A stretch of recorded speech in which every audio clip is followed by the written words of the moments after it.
my concept of God was to know God one had to become God, and you destroyed it totally, that how can one become God.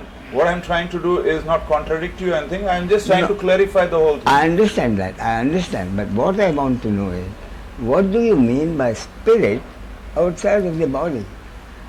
Body, mind, intellect, intelligence is one. The human being is an animal, it has life, it has a body, 5 senses, a separate entity who sees through the eyes. The animal has a mind.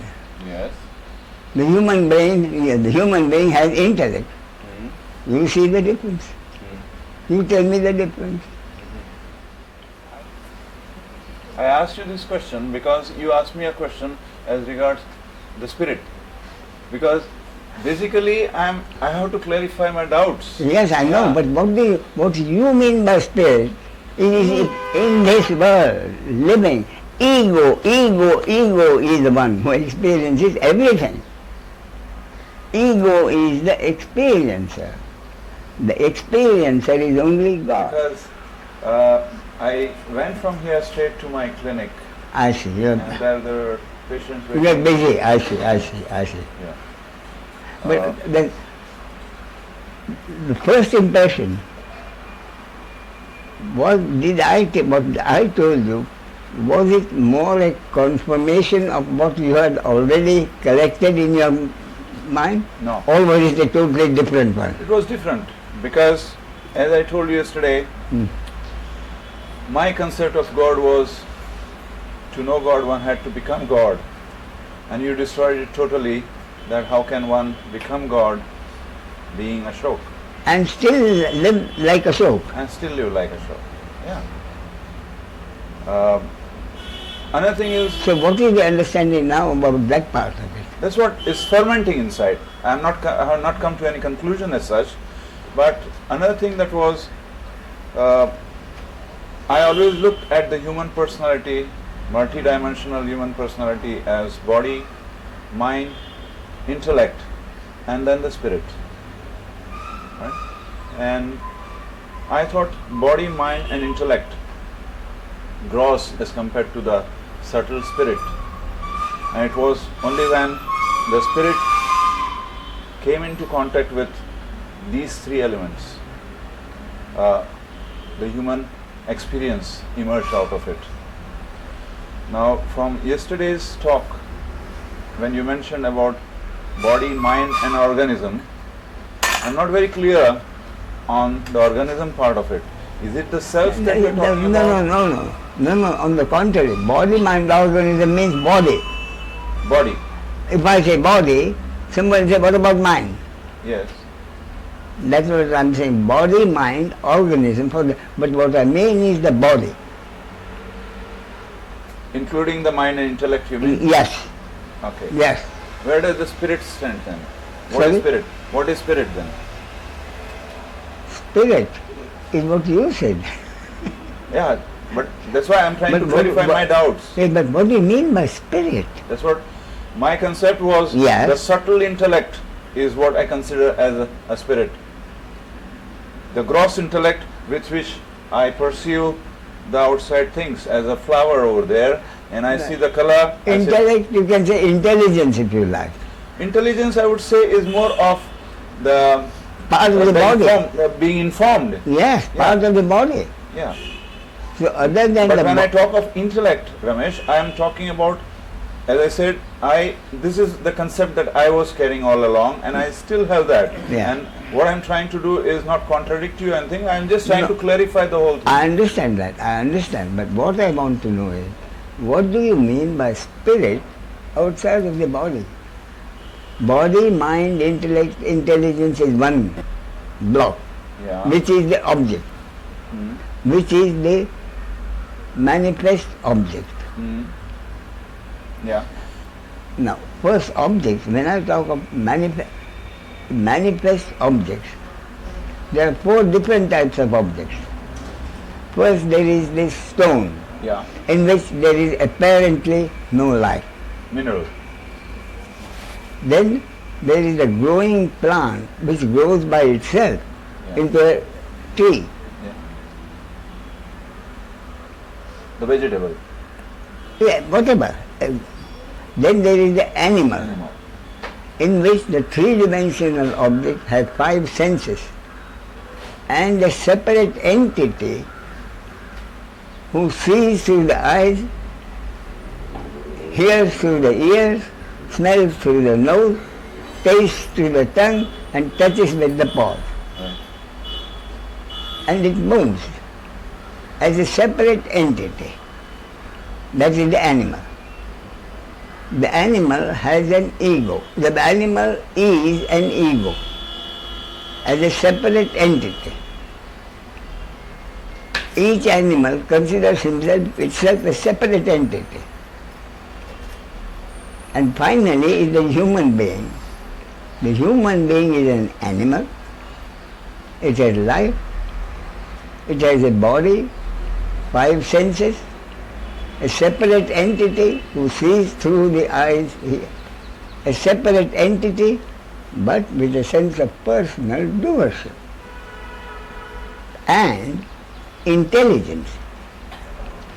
The animal is a body, mind, organism.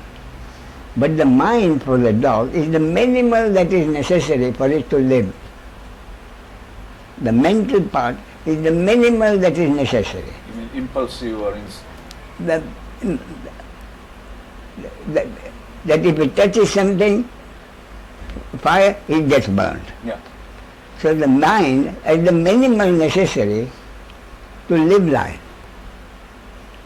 But the human being has intellect, mind, which is much higher level of intellect, and intelligence, which makes him ask questions. Who am I? What am I doing here? What is all this? How would you differ intellect from intelligence? Intellect is, I would say, working on what is there. Totally a concept. Like?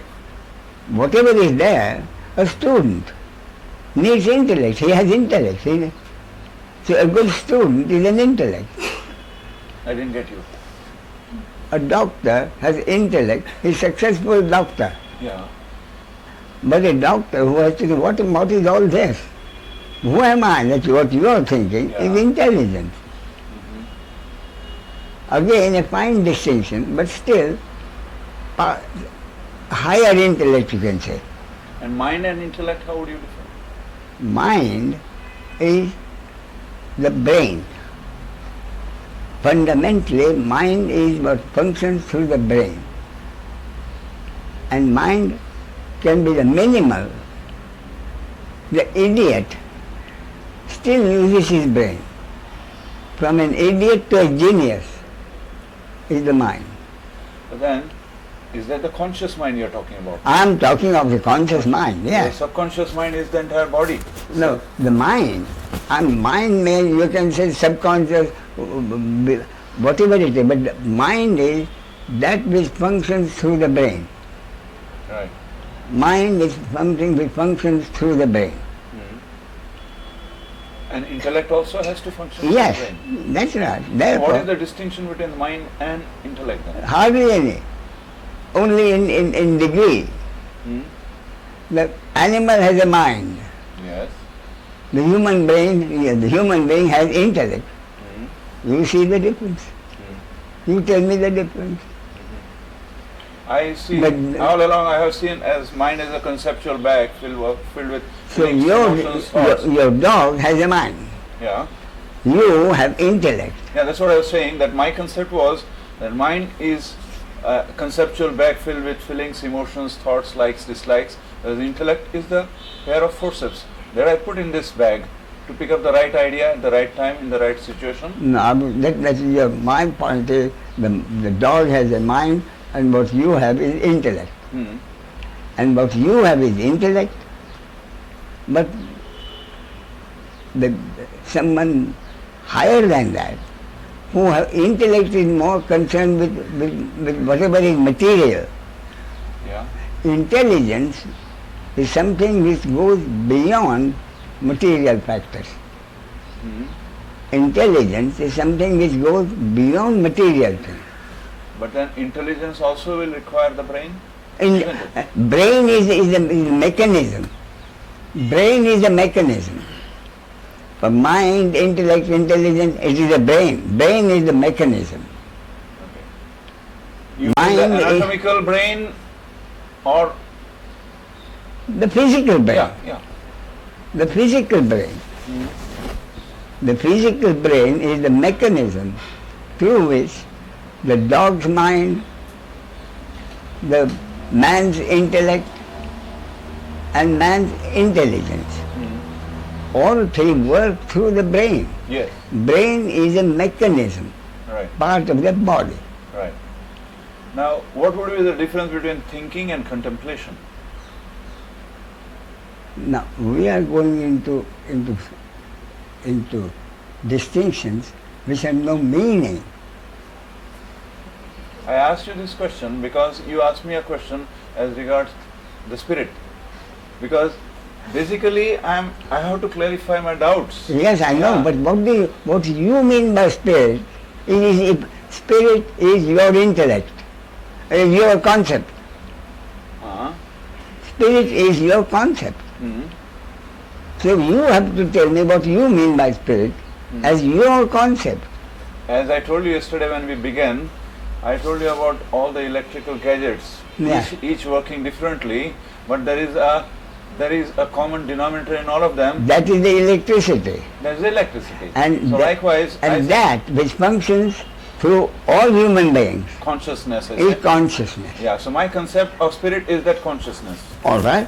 So you call it spirit, I Yeah. call it consciousness, awareness, whatever it is. Very true. So you have to accept that your concept of spirit means consciousness. Right. I don't have to tell you that. Right. You have to come to the conclusion. Absolutely taken. Now, to become more aware of this consciousness, Wait a minute.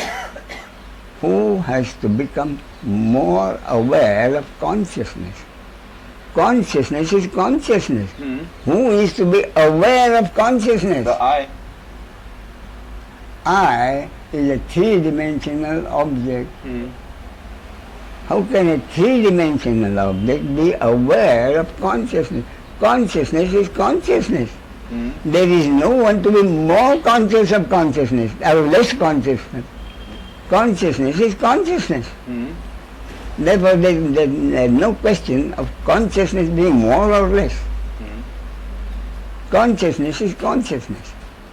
When I want to experience the dream, I become a dreamer. You want to experience a dreamer, it is you want to know what the dream is. Yeah. You want something. Yeah. And that is wanting. Who wants now to become a dreamer? The ego. Yeah. The ego. The ego is a sense of person, is a sense of being a separate entity. And being a sense of separate entity with a sense of personal doership, which the human being has, the animal doesn't. Therefore, the difference between the animal and the human being is the sense of personal doership. And according to me, the difference between the ego, the sage as the ego, and the ordinary person as the ego is the total acceptance that the human being as an ego cannot have any sense of personal doership. That every human being as a separate ego is merely an instrument through which consciousness or energy or the source or God as the one unmanifest source functions and brings about whatever happening is supposed to happen according to a cosmic law. We talked about the sage. We talked about Ramana Maharshi also yesterday. Correct me if I'm wrong, because this is from hearsay. Yes. That when his father died, he experienced consciousness. He experienced death. That's what I was told. So, if he experienced death, living in the body, and then went to Arunachala and meditated on that Naniera, So how? So Who that, experienced that, consciousness? no, that is an experience. You have to understand it as an experience felt in a body-mind organism, as a happening which was supposed to happen. So it can happen. A happening that was supposed to happen according to God's will, cosmic law. But what I am saying is Ramana Maharshi. What Ramana Maharshi is everybody else should experience? No. Ramakrishna? Ramakrishna No. Paramahasa? No. Whatever Ramana Maharshi experienced when his father died is an experience, a happening which was supposed to happen in a particular body-mind organism called Ramana. That's it. According to God's will, cosmic law. But it does not mean that no one else can experience that? Any- If the cosmic, because we do not know what the cosmic law is. Exactly. Therefore, anyone else can have the same experience if that is supposed to happen according to the cosmic law. Right. And why do you say what Ramakrishna Paramahasa used to experience was not an experience? Everything is a happening. It was supposed to happen. Yeah. So any experience that happens to any body-mind organism Yeah. is a happening which was supposed to happen Yeah. according to God's will, cosmic law. But can happen in this. Then who is experiencing that experience? That's what I would like. The Who is ego, experiencing? the ego, in this world, living, ego is the one who experiences everything. Ego is the experiencer. The experiencer is only God. The source is the experiencer through the instrument, which is the ego. So for practical purposes, in interhuman relationships, is always the ego. And for what is the simplest way I can understand ego? What is ego? Ego is the thought. Divine hypnosis. Is it the thought of doership? Yeah. Thought of doership where the human being is concerned. Where the animal is concerned, I am separate from him. I am separate from him. Ashok is my master. I wouldn't like him to pet another dog. He is a separate entity, is the ego. In the animal. In the end, the basis of the ego is separation, Duality. duality. An ego is a separate entity. But a separate entity with a sense of personal doership is what the human being is. Now yesterday we saw that we started with the basic concept that what is enlightenment and what can it do for me? Yeah. And then you came to the Which I was, as a Brahmin, that was what I was told. My duty to become enlightened. And that, to become enlightened, I had to have a guru. So I had a guru, to whom he happened to be not from here, from Pune.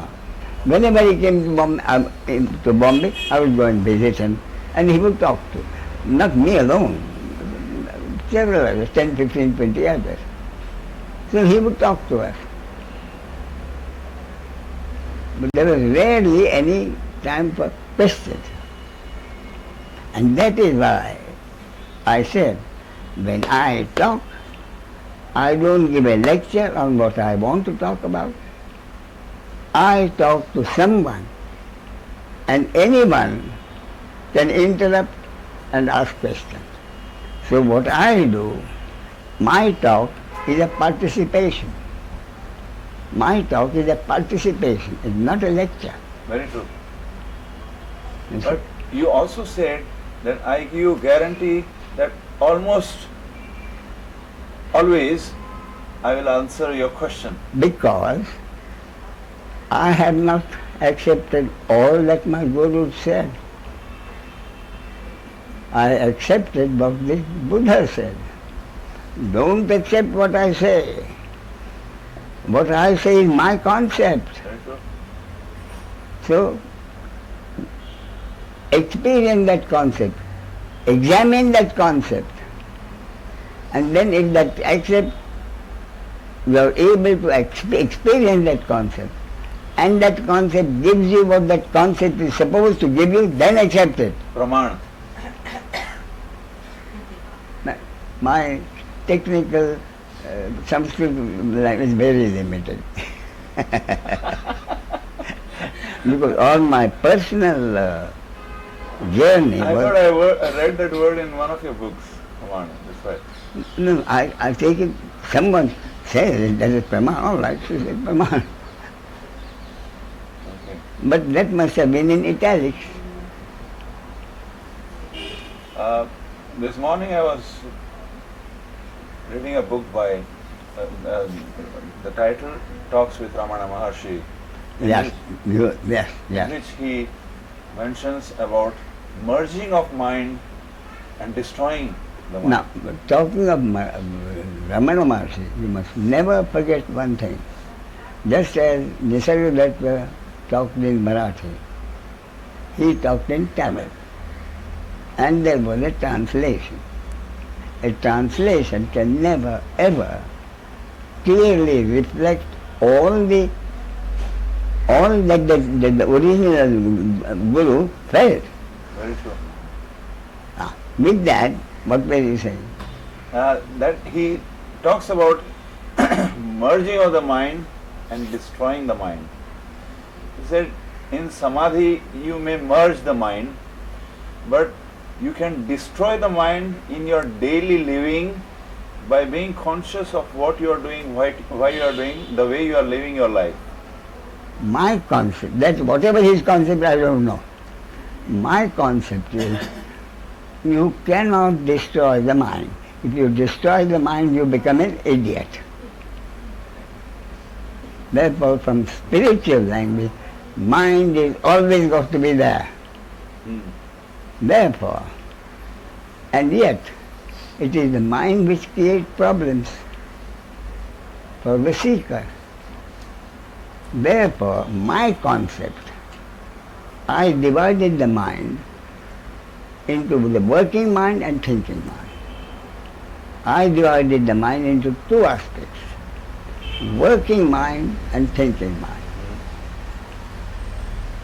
Are you a physician or a surgeon or a general? Both general practitioners, so physician and a surgeon. So what does a surgeon do?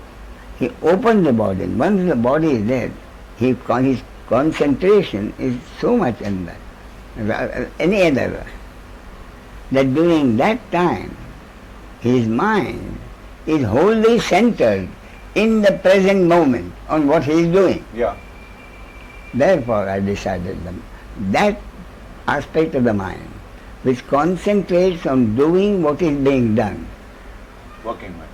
Again, legal or illegal, moral or immoral makes no difference. It is the working mind. Yes. The thinking mind is always in the past and throws something in the future. Rarely in the and that is why it is the thinking mind which creates problems. But then,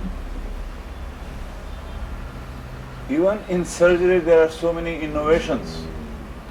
So when the surgeon innovates, he is doing a surgery, No, sir. he goes in the past. This surgeon has No, done. on the contrary, suppose he has where do I make the incision? He may, if he has no problem, there is no problem. But if he has a problem, then the surgeon will have to go into the past for experience. He goes into the past experience in order to decide in the present moment where he will make the incision. So the working mind may have to go into the past, but stops in the present moment. Whereas the thinking mind always goes into the past and projects some fears or hopes in the future. So, to continue with this, The surgeon starts working, makes the incident, starts working, and what the thinking mind can do is to tell him, look, do you know who you are working on? It is not a wooden body. It is not a body. It is the most influential man in the state. Do you know what will happen to your practice if something goes wrong with it? That is the thinking mind. Now you said mind has always got to be there. You cannot destroy the mind. That is correct. Right? Now, what do we mean by no mind? A state of no mind? A state of no mind. When there is no involvement of any thinking. Usually what happens? You see, people, many masters, all masters, you must have a vacant mind. Your mind is full of thoughts. Isn't that right? Yeah. Is that not what you heard? Your mind is full of thoughts, but you must have no. But that is what mind is, flow of thoughts. No. Therefore, again, I make a distinction, fine distinction, but very, very, very important distinction. The mind cannot be full of thoughts because the mind can only deal with one thought at a time. Therefore, at any point, a thought comes. Where does the thought come from? You cannot create a thought. A three-dimensional object cannot create a thought. The human being fundamentally is a three-dimensional object. And a three-dimensional object cannot create a thought. A thought always happens. Whether it is Ashok, the physician or a surgeon, or a murderer. A thought always comes from outside. From outside means the source. From outside? Means the source. No one can know what your next thought is. Yes. No one can know what the next thought is. But then you mean the next thought, whatever it is, comes from the source of God. So, having no mind is no thought? The thought arises. But then what happens? Then what happens is, what do the masters mean when the mind is full of thoughts? What they mean is that thought happens. Then the ego gets involved with that thought and that involvement is in horizontal time and becomes the thinking mind. Therefore, it is the thought which happens, and what is usually happens is the thinking mind, involvement of the ego with the thinking mind as a result of that thought. Or, if you understand it, and a thought happens, you're hungry, you go and eat. That thought is finished. Your mind is vacant. A thought happens, you're hungry or thirsty, you go and eat something or drink something. That thought is finished. Your mind is vacant. Another thought comes. Another thought, if the action is needed, action is done. But if the action is not needed, then the mind of the sage, if the thought is done with, is vacant until another thought happens. Gap. And that gap is the connection with the source. So the longer the gap, the more aware you are of your connection with the source. But the gap is usually filled with the working mind. What do you mean? One thought comes in. After that, the gap in the mind is when the working mind functions. Everybody has to work for his living. So there usually gaps are not open. Only when you're working, you're tired, and you lay back, can there be a vacant mind in which there can be involvement or a vacant mind. But while you're working is the working mind. Yes. And in the working mind, there is no room for a thought from outside to come in. If it comes in, it is the thinking mind, projecting things in the future, which slows down your working mind. Correct. So in essence, would you say that no mind is just the extension of the gap? Yes. Right? And how can one go into the gap? How can a Consciously. three-dimensional object do anything?